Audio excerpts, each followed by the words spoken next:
નમસ્કાર, my self doctor Lipsa Patel from Amrutalay Ahmedabad Naroda. આજે આપણે ચર્ચા કરવાના છીએ જનરલી હેર અને સ્કિન રિલેટેડ.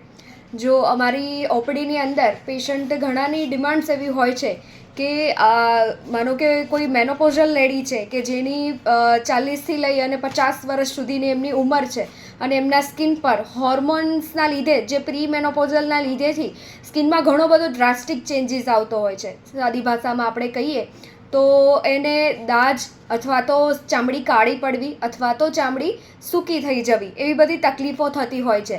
સાથે આજકાલ વધી રહેલો સૌથી સ્પ્રેડ થનારો રોગ તો કે થાઇરોઇડ અને સાથે પીસીઓડી છે કે અલગ હોર્મોન્સની બધી બીમારીઓ છે એ જોવા મળતી હોય છે, જે એમના ડ્રાય સ્કિન વગેરે છે કે એમનું સાથે વધતું વજન છે એમાં ઘણું ભાગ ભજવતું હોય છે. સૌ કોઈ જાણે છે થાઇરોઇડ એક હોર્મોન્સ રિલેટેડ રોગ છે કે ડાયાબિટીસની જેમ કે આપણને દેખાય નહીં શરીરમાં પણ અંદર ખાને ઘણું બધું તકલીફ થતું હોય છે. બીજી અગત્યની વસ્તુ કે આપણું શરીર સરસ મજાનું આપણને બનાવીને આપ્યું છે પણ એને ચલાવવાનું કામ હોર્મોન્સ કરી રહ્યા છે. તો આપણા હોર્મોન્સનું સારું એવું કામ કરવું એ બહુ જરૂરી છે, બહુ અગત્યનું છે.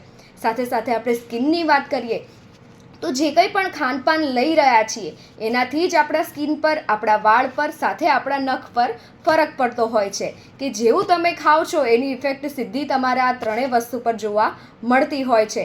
માનો કે બીજું એક્ઝામ્પલ એ આપું કે આંતરડું જ તમારું ગંદુ છે, કબજિયાત હોય છે, ગંદકી છે, અંદરૂની ગરમી છે, તો એનાથી જલ્દી વ્હાઇટ વાળ થઈ જવા, સાથે વાળ તૂટવા, ટુકડા પડવા, ખોડો વગેરે ફંગલ ઇન્ફેક્શનથી જે થનારી બીમારીઓ છે જલ્દીથી આવી શકતી હોય છે. જ્યારે આ હેર અને સ્કિનમાં લોકો ઘણું બધું આજકાલ આજમાવી ચૂક્યા પણ હોય છે કે અલગ તેલ શેમ્પૂ વાપરી લે, અલગ ટ્રીટમેન્ટ કરાવી લે, એના પરથી આ બધું ડિપેન્ડ હોય છે. પણ જો એના કારણ પર કામ કરવામાં આવે એ શરીર શુદ્ધિ બહુ અગત્યની વસ્તુ છે.